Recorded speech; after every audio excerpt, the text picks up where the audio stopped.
Putin has just lost control of all Ukrainian cities. It's very important for us, it seems to me, to tell the people the truth again. Banal things. What you see on the screen right now is not a simple power outage. The Ukrainian army struck the key Starobesheve and Zuivska thermal power plants in the occupied Donetsk region. The cities were plunged into darkness, and mobile internet service was disrupted. The lie that everything is going according to plan for Vladimir Putin ended that night when Donetsk was plunged into darkness. Imagine the horrific scene described by a local resident. Complete darkness as far as the eye can see, not a single light for miles. The only visible light is the Russian power plant burning in flames. Kremlin media will present this to you as an attack on civilian infrastructure. Russian officials will say, "Our people are suffering." But this is nothing more than the desperate flailing of a panicked regime, because behind that darkness lies a chaos far more deadly than the loss of civilian comfort. The massive electric train network that keeps the Russian army on the front lines, carrying ammunition to tanks and fuel to armored vehicles, has stopped. This is not an interruption. This is the plug being pulled on Putin's war machine. That single blow to Ukraine's transformer stations broke Russia's logistical backbone and handed control of the front lines to Ukraine. This was the moment Putin completely lost control of his war machine in Ukraine's cities. Now, along the line stretching from Pokrovsk to Zaporizhzhia, Russian troops left without ammunition are being sent on suicide missions under the name Infiltration. Russian generals have resorted to the most primitive method, Mad Max-style suicide attacks using motorcycles and civilian vehicles. On the front lines, donkeys are replacing artillery and armored vehicles. The only thing left is Kremlin propaganda trying to hide the loss of control and the bodies of thousands of Russian soldiers abandoned on the front lines. Even Viktor Baranets, the Kremlin's loyal patriotic propagandist, reserve colonel, and military correspondent for the Komsomolskaya Pravda publication, is fed up with his country's military propaganda and lies. Along the line stretching from Pokrovsk to Zaporizhzhia, thousands of Russian soldiers are currently left to die without ammunition, fuel, or protection. To understand this chaos, you must first understand Russia's greatest weakness. There is a reality that Western military analyst Trent Telenko has emphasized for years, but which the Kremlin has stubbornly ignored.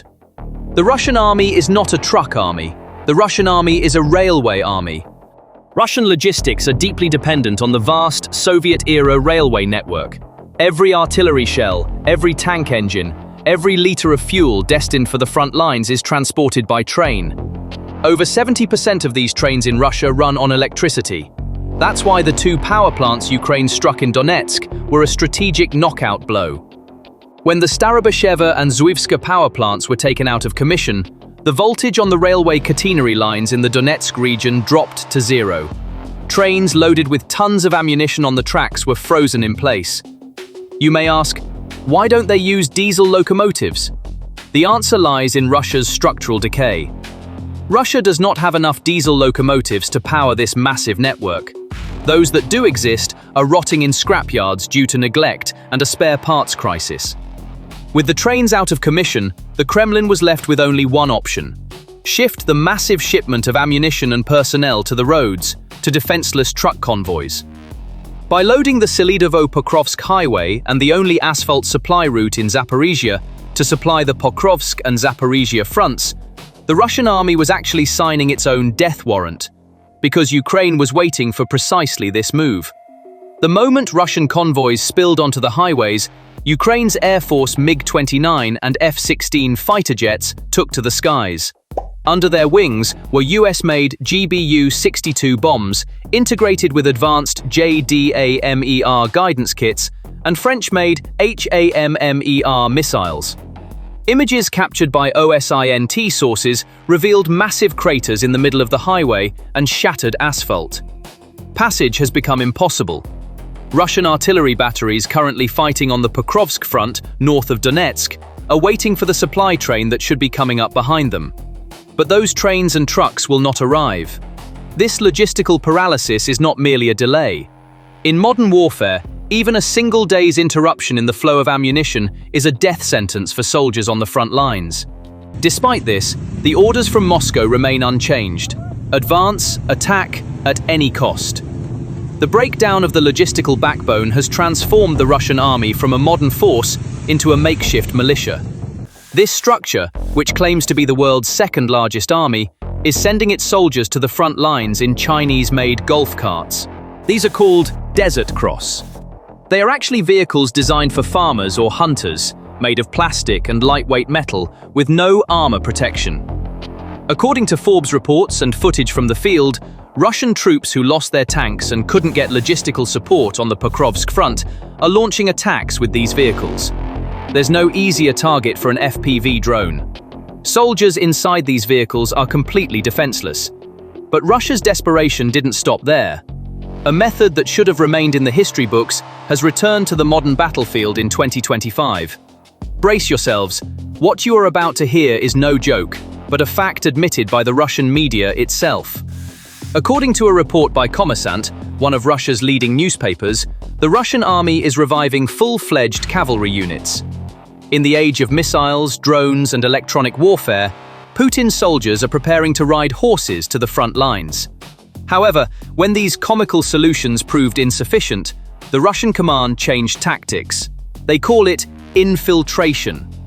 According to the latest reports from the Institute for the Study of War, the Russians are now waiting for foggy weather or nightfall and sending groups of 2 to 3 infantrymen, without any protection, towards Ukrainian positions. The aim is to use these soldiers as bait to identify Ukraine's firing points. Putin's invincible army turned into defenseless infantry marching in open terrain the moment Donetsk's electricity was cut off. What happens when you send an army to its death without ammunition, food, or protection? Mutiny begins. Desertion begins. This is exactly what is happening on the Pokrovsk and Kharkov fronts. Units whose supply lines have been cut off are refusing to fight. Special units have been formed within the Russian army whose sole purpose is not to fight the enemy. These units have one task: to execute their own soldiers who are retreating, disobeying orders, or refusing to fight. Russian soldiers have given this a code name among themselves: Reset. The command structure, having completely lost control on the ground, is trying to maintain authority through sheer terror. The situation is so dire that Ukrainian intelligence and reports from the field confirm that even wounded soldiers are being forcibly removed from hospitals and sent back to the front lines.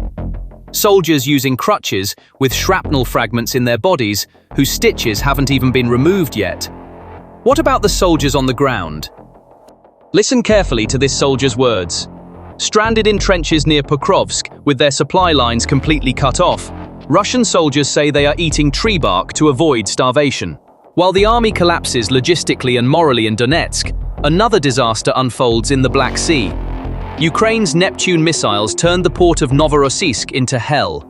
The target? The invincible S-300 and S-400 batteries belonging to the 1537th Kuban Anti-Aircraft Missile Regiment. Now take a good look at these images. This was not just a regional attack, it was a global shockwave. Immediately after the news of the attack, global oil prices surged by 2% to 3%, because this was the main bridge that single-handedly accounted for 20% of Russia's total seaborne oil exports, crippling 2% of global supply. Putin needed this oil to cover the cost of the war he started in Ukraine. Now that oil is burning in his own port, this means that the flow of money into the war chest has been cut off overnight. Putin's incompetence has also hit his ally Kazakhstan. The attack also forced the Caspian Pipeline Consortium (CPC) terminal, the main export route for Kazakh oil located right next door, to temporarily shut down. Putin has now become an unreliable partner who cannot protect his allies and even holds their economies hostage for his own war. And right then, another blow came from the east. Japan announced synchronized and very harsh sanctions against the shadow fleet Russia uses to smuggle oil from ports like Novorossiysk, in coordination with Ukraine. This is a nightmare scenario for Putin. While Ukraine physically destroys Putin's oil bridge in Novorossiysk, economic giants like Japan are legally sinking the shadow fleet tankers Russia uses to bypass that bridge.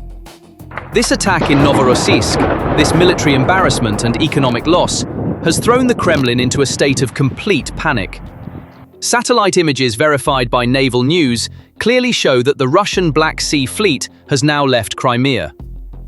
This fleet, which Putin has presented as a source of pride for years, had to abandon its main base and retreat to Russia's interior, to Novorossiysk, because it no longer had the radar and defense lines to protect it from Ukrainian missiles. However, Ukraine's latest attack proved that this port is not a safe zone either, and Russia cannot protect its most valuable assets even with the invincible S-400s. This situation triggered the Kremlin's greatest fear. There are no more soldiers. There is no more manpower. Putin's resorting to the reserves and veterans plan to protect refineries and critical facilities shows that the human resource pool has dried up. And to close this gap, the Kremlin has resorted to one of the most dystopian methods modern history has seen: the digital prison. The Russian state has introduced digital mobilization orders and travel bans via gosuslugi. There is no escape across the border for Russian citizens anymore. One morning they wake up, look at their phones, and see that they have been drafted by digital order, their bank accounts frozen, and their exit from the country prohibited. The Russian people are now experiencing not a brain drain, but a brain lockdown. The country has turned into a giant open-air prison of 140 million people. Now let's put the pieces together. Let's see the big picture. When you look at the events individually, they may seem like just a bad day. But when you put them all together, it's a domino effect. Ukraine struck the transformers in Donetsk. The cities went dark. When the power went out, the railway network supplying the Russian army came to a halt. With no ammunition or fuel reaching the front lines, the tanks and artillery fell silent. Infantry left without armor were driven to suicide missions in golf carts. Soldiers who did not want to die rebelled, and commanders deployed execution squads. This chain reaction is the current reality of the Russian army. As Ukrainian army spokesperson Trehubov noted, Russia has begun to lose the initiative in the Kupiansk and Pokrovsk directions. Putin may not care about the losses on the front lines, but when Russians can no longer meet their daily needs at home, the truth comes out. And that truth is slowly but surely coming to the surface. There is debate over whether the Russian economy is in a technical recession. But just as it is bad for a doctor to debate, is it cancer or an aneurysm, for a patient, it is equally bad for an economy to debate, is it a recession or a collapse? Consumption is falling. People are saving money. Russia is buried under the economic and physical wreckage of the war it started. As a result, the streets of Donetsk are dark tonight. But the real darkness lies in the future of the Russian army. For years, Putin told the world that Russia was a superpower and that its army was invincible. However, what we see today is a structure that executes its own soldiers, sends its wounded to the front lines, cannot run its trains, and cannot even maintain electricity in the cities it occupies. When does a leader lose control of the lands he occupies? Not when the flag comes down. He loses it when the lights go out. Because that darkness is where authority ends. And in that darkness, Putin's soldiers no longer fear the Ukrainians, but each other. Russia has lost control on the front lines, and this collapse is too deep to be illuminated by any propaganda bulletin. So, what do you think about this? Please share your thoughts in the comments. To stay updated on new videos, please subscribe to our channel and turn on notifications. Thank you for choosing us.